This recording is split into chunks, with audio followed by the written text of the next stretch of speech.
This symbol is one of the most important symbols in all symbology. It is the most prominent symbol on our $1 bill. It is one of the most viewed symbols on Earth. And very few people understand what it really means. I'm going to break it completely down from top to bottom and go through each element and attempt to explain it as fully and as clearly as possible. This is the symbol of all the mystery traditions. Okay? Very simply, it is the symbol of all occultism. Of course, it is Egyptian in its thematic representation and its symbolic representation. It is Egyptian, and there is a reason for that. We see the elements of the symbol being the words Anuit Coeptus at the top. Then we have a pyramid with its capstone missing. The capstone is cut off, so it is an incomplete pyramid. Atop the pyramid, as a two-dimensional slit in the sky, it could be seen, a two-dimensional opening or a rift in the sky.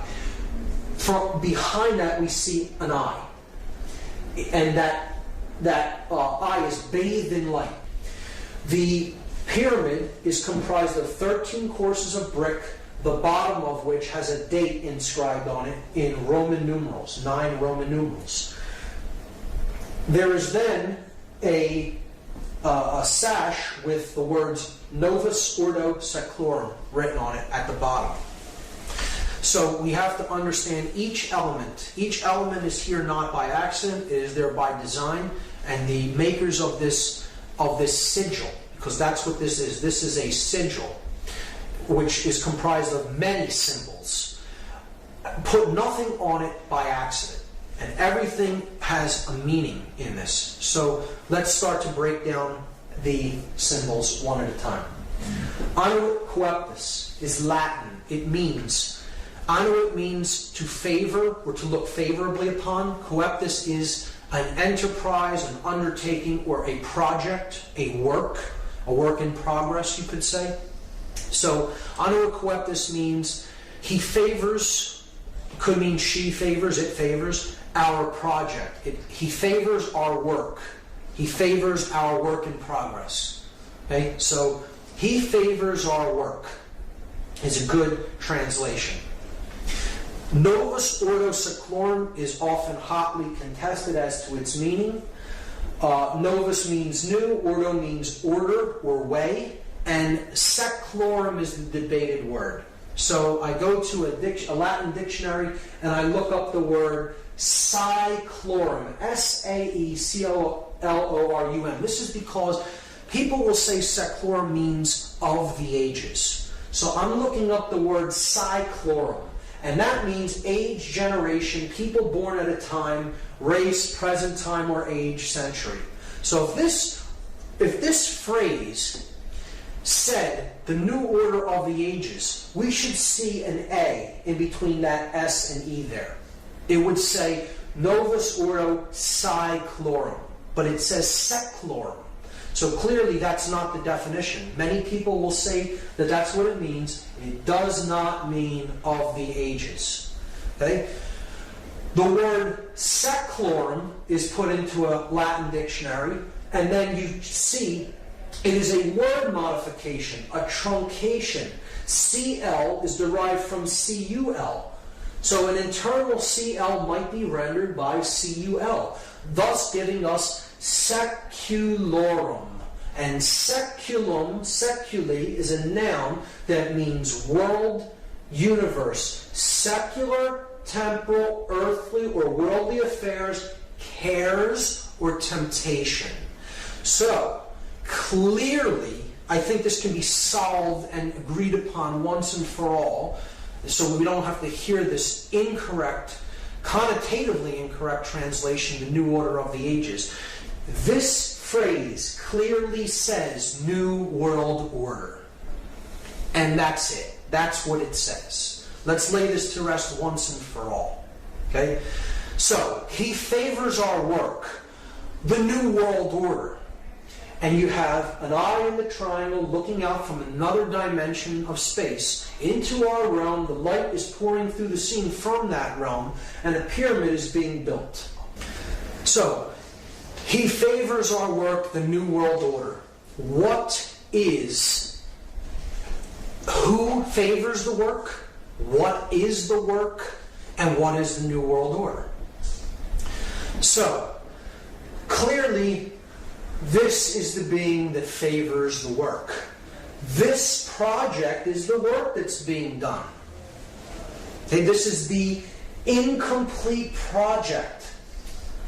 This is the date that the project could be begun or finished, depending on how we look at the seal.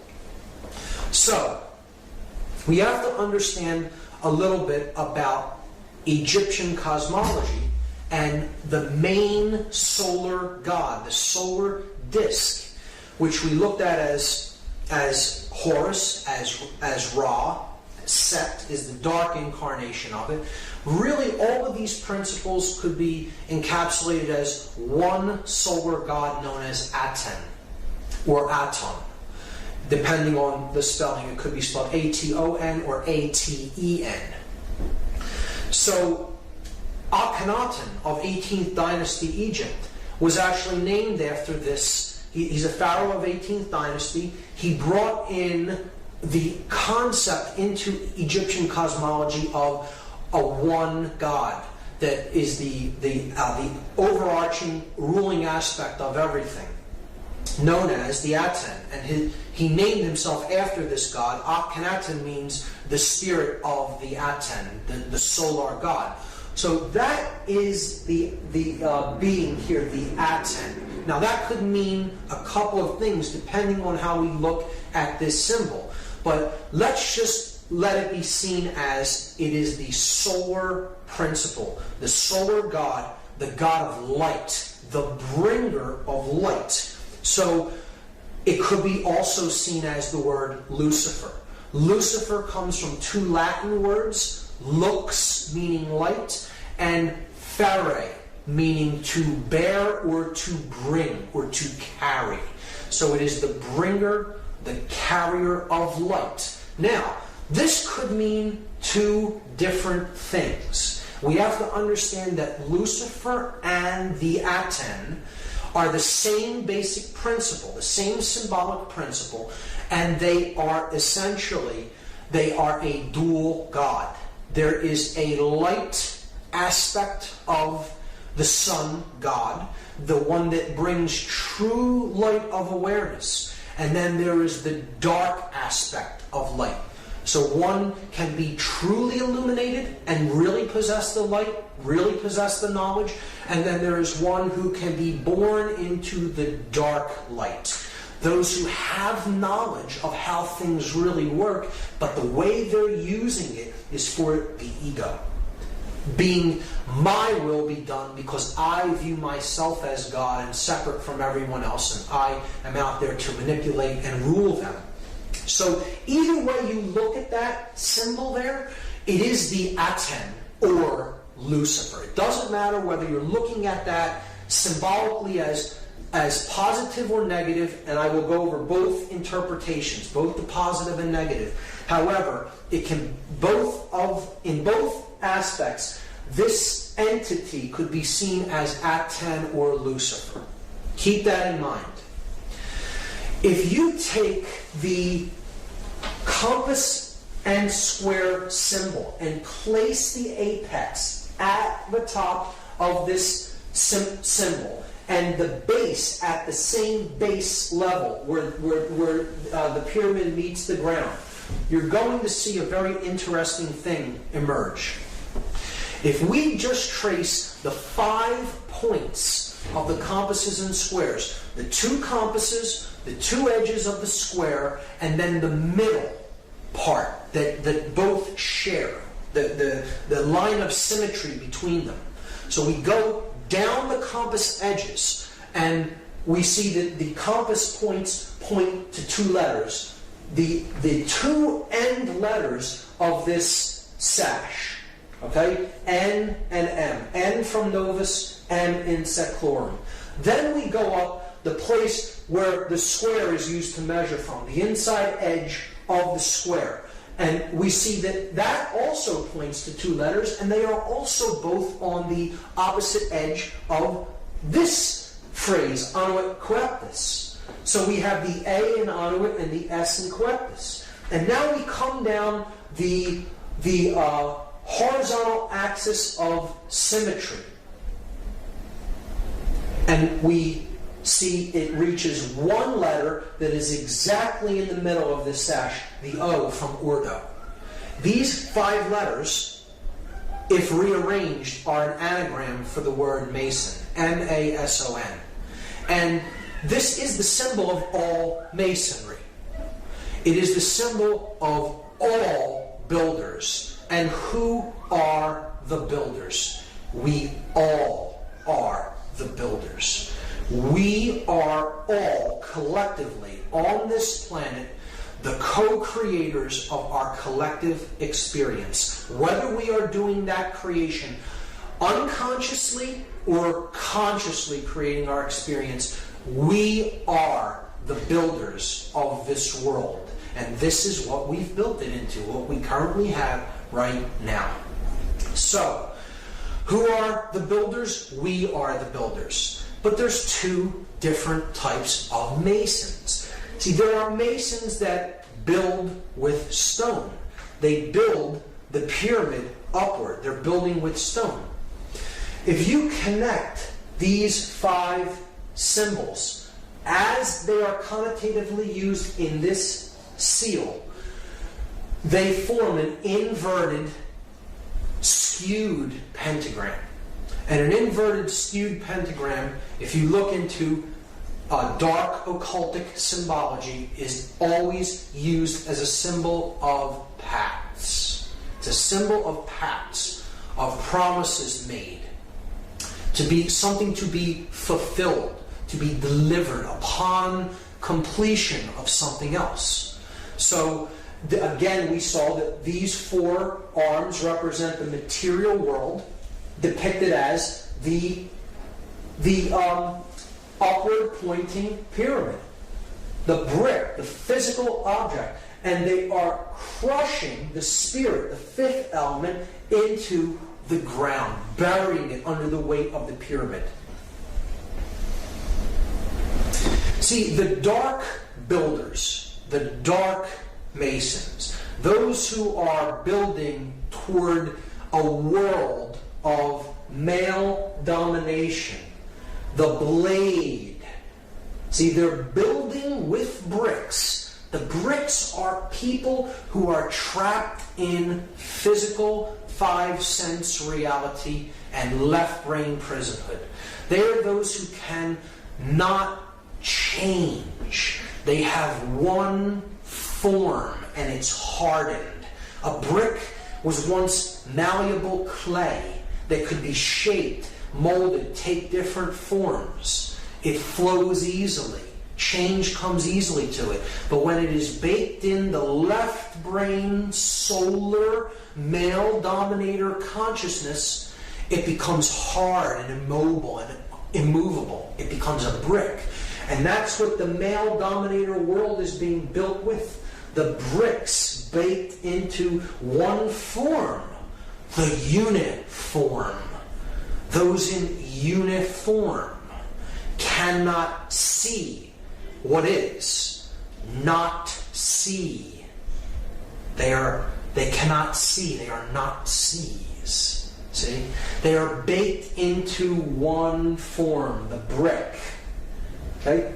And they're being used as elements to build the blade world. And the blade world will be ruled by those who are in the light. They are the blade, the male dominator sorcerers. They have the light, but everyone else is in ignorance. And when you complete this structure, the light goes out from the scene. See, they're building the blade. If you complete this structure in brick, they have all the light, and the entire world is bathed in darkness. That in that symbol, the Aten or Lucifer represents the sorcerer, and he is completely trapped in ego. The ego-bound consciousness. It's the I in the triangle. I am God, the sorcerer says to the world. And I will make everyone in this world and the entire world in my own image and likeness. But I will have all the light, and the light will be blocked out to those in ignorance and in one form. And the male dominator world will be born into existence, and it will bathe the world forever in darkness. That's the negative connotation of this symbol. See, you'll notice it's the blade without the chalice. See, these other 3 points make the chalice, but it's gone, it's ghosted. Just like it's been ghosted through human sacrifice, through the cremation of care. Right? It's been ghosted through the removal of the sacred feminine from the Trinity, and through not caring about what goes on in the world. The sacred feminine is removed, it's ghosted, but the male principle is embodied in stone. And that's the project, that the New World Order project that the Dark Masons, the builders with brick, are building into manifestation. Now, there is a light side of this symbol. Again, he favors our project, the New World Order. If the true God of creation, the true bringer of light, the awakened neocortex, the prefrontal cortex, the opening of the third eye, the stone the builders rejected, the Christ consciousness, so to speak, the true bringer of light, right? The true aspect of Aten, the solar mind, right? If we, as the other kind of Mason, are trying to do the work that he favors, the true bringer of light, the true God of creation, and create the positive New World Order, our job as the builders of this project is to remove the brick from the top down, a little at a time, from those who we can help to work, smaller groups, gradually removing and helping people to change in larger and larger and larger groups. And if that pyramid is razed to the ground, is removed from the scene, there's nothing to block out that light of creation. And it comes down and joins with the earth. So the earth is not bathed in darkness of the male dominator blade world. Instead, it's bathed in light because the bricks are gone. Those who cannot change are gone. They've made the change, the metamorphosis, the transfiguration, the transformation in consciousness. And they've been raised to a higher level of awareness. So that's the opposite, the positive New World Order. Masons often tear stone down. And the light mason, the light builder, the light worker, wants to tear the stone down so the light comes down and join up with the earth to create the positive New World Order. And in that aspect, this is a powerful, magnificent symbol of the true mystery traditions. The object is to remove that pyramid of male domination and bring the light down to the earth. So we see that this is the symbol of Solomon encoded into it. The male aspect, here's the the yang, light aspect of consciousness, combined with the feminine yin, dark aspect of consciousness to create the seal of Solomon. As above, so below. The Hermetic principle encoded into the seal of Solomon. See, depicted there. But it is the body unified with the spirit within the temple of man, the mind, the sun and the moon, the left and the right brain, to create the stone, the philosopher's stone, the opening of the third eye, the pineal gland, known as the stone the builders rejected, because the dark builders reject that light of awareness and consciousness, and they are trying to block it out by completing that pyramid in stone. So that is my analysis of that symbol, and it's amazing when you get into it and really study it for yourself and really go deep into the symbology, and it gets even better when you start to look at that date on the bottom of the pyramid, because that date is MDCCLXXVI in Roman numerals, and that totals 1776, and here's how it breaks down. This is a chart of the letters and their corresponding numerical values. So if you just do the math, M is 1000, D is 500, C is 100, and you have it twice there, so you're up to 1700. L is 50, that's 1750. X is 10, which you have twice, so that's 1770. V is 5, that's 1775. And I is 1, 1776. So what we're going to do now is something called gematria. It is Kabbalistic numerology. It's an occultic form of numerology, and it's very simple. It is simple addition or counting of these numbers. And we can combine them in different ways depending on which numerals we add together. And we understand that all of the added values are identical, and they mean the same thing in occultic numerology. So 1776 is the number that we get when we add these Roman numeral values together.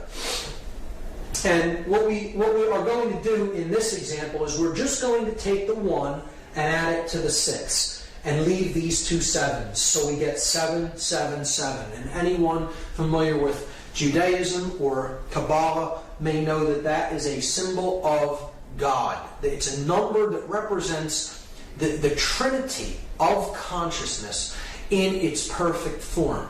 The 777 is the aspect of the divine in man. It is thought, emotion, and action, the three aspects of our consciousness, having reached the place of the gods, the 7 entities of the skies, the sun, the moon, Mercury, Venus, Mars, Jupiter, and Saturn. The 7 gods that can be seen with the ancient world. A representation of the 7 chakras of energy in the body. So 7 is a symbol of completion, perfection, and God. It tripled is a representation of God. So if we add the 3 7s together, it totals 21. And 2 plus 1, this is the parents and the child. The father and mother, the creator God and the sacred feminine, and the divine child.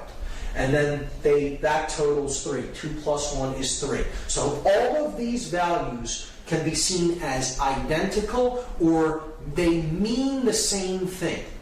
They are numbers that represent God, or completion, perfection. The divine has been awakened and realized.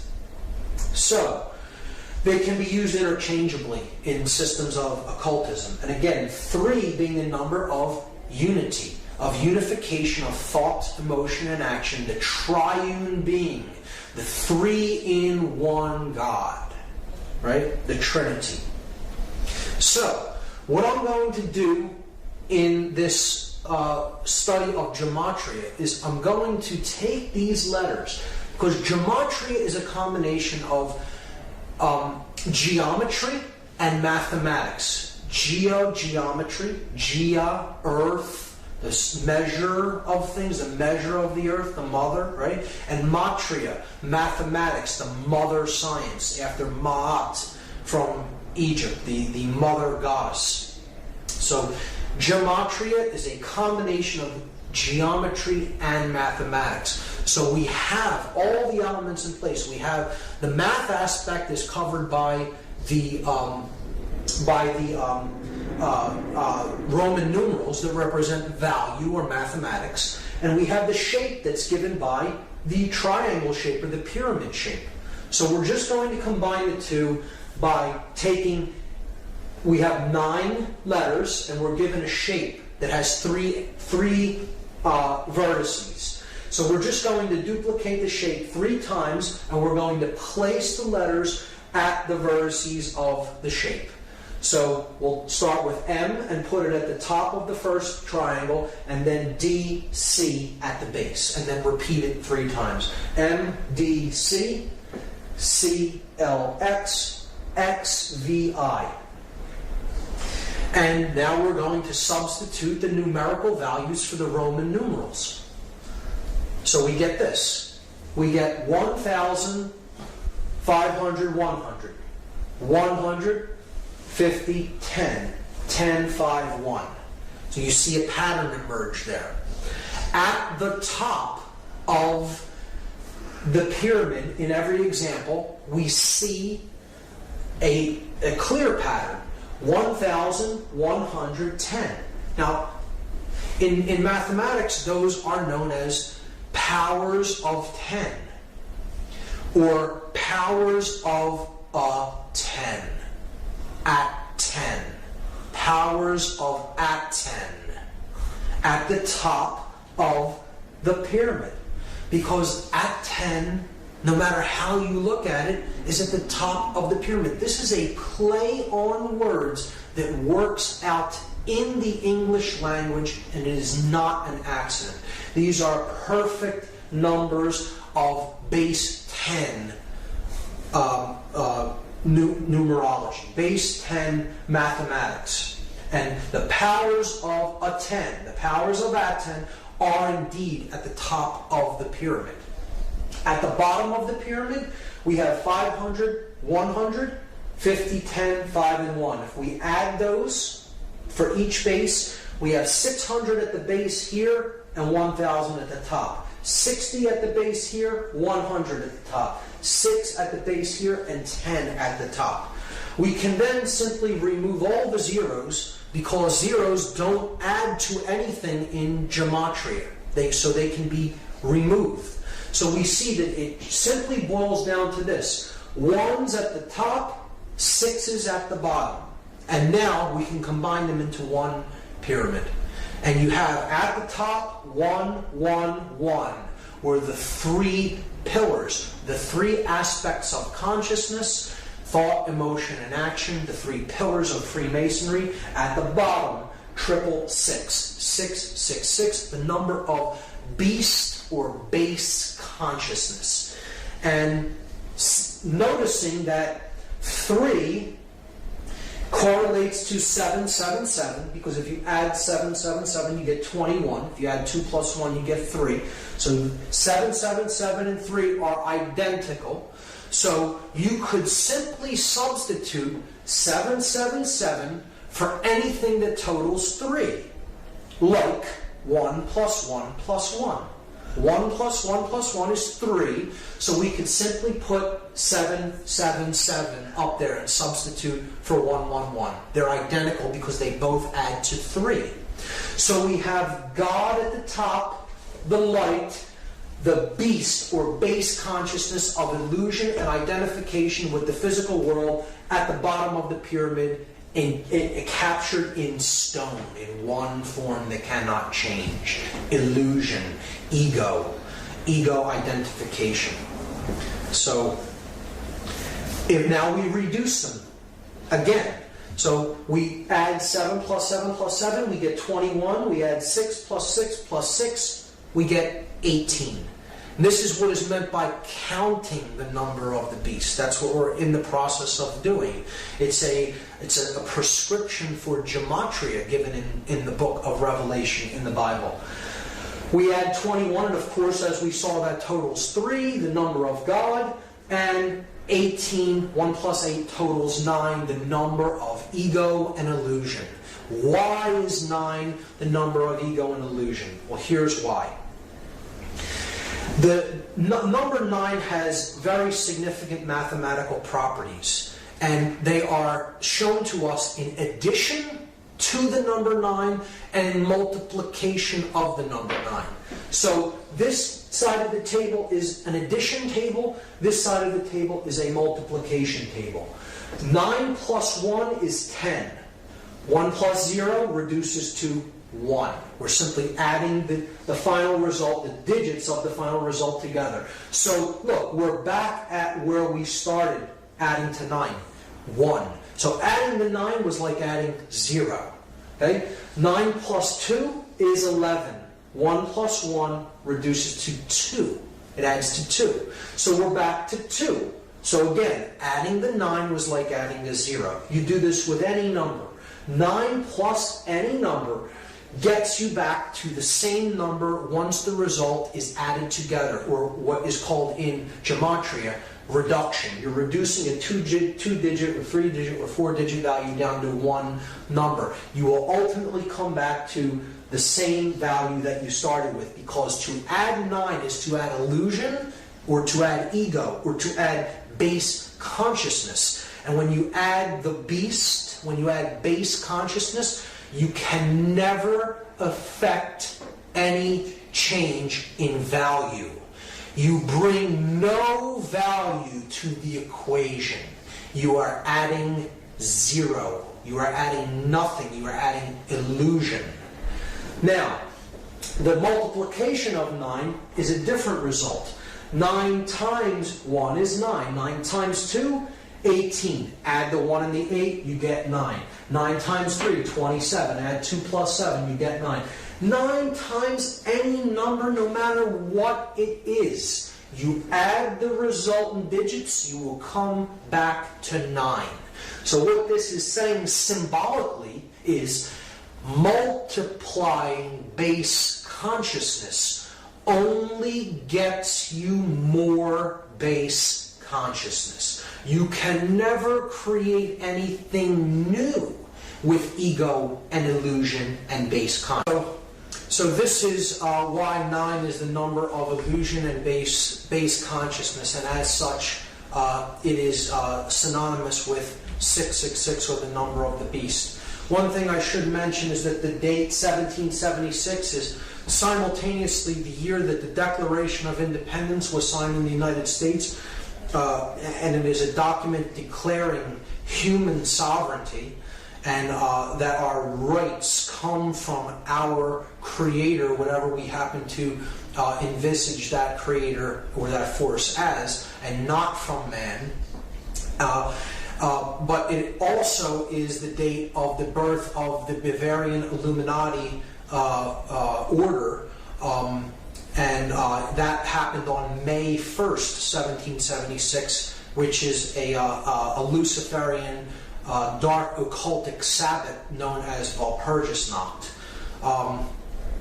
May 1st, May Day of 1776 is when the official Bavarian Illuminati, the Order of the Illuminated, came into being.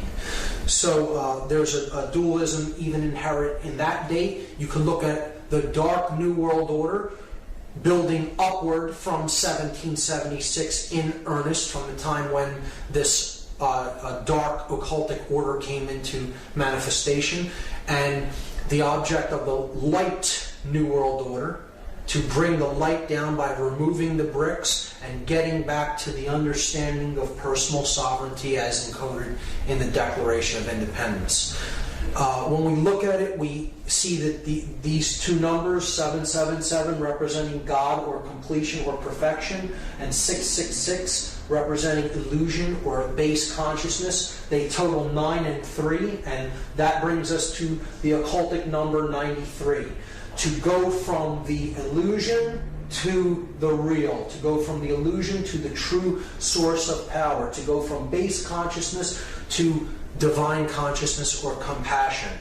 And that is the process of going from the 9 to the 3, because the 9 drops away. It's illusion. 9 plus 3 is 12. 1 plus 2 goes back to 3. So the 9 falls away, being illusion. To go from the 9 to the 3, and this is a number that represents willpower. We make this journey by an act of personal will, and it is an act of love. Love and will, we will see later, are identical forces.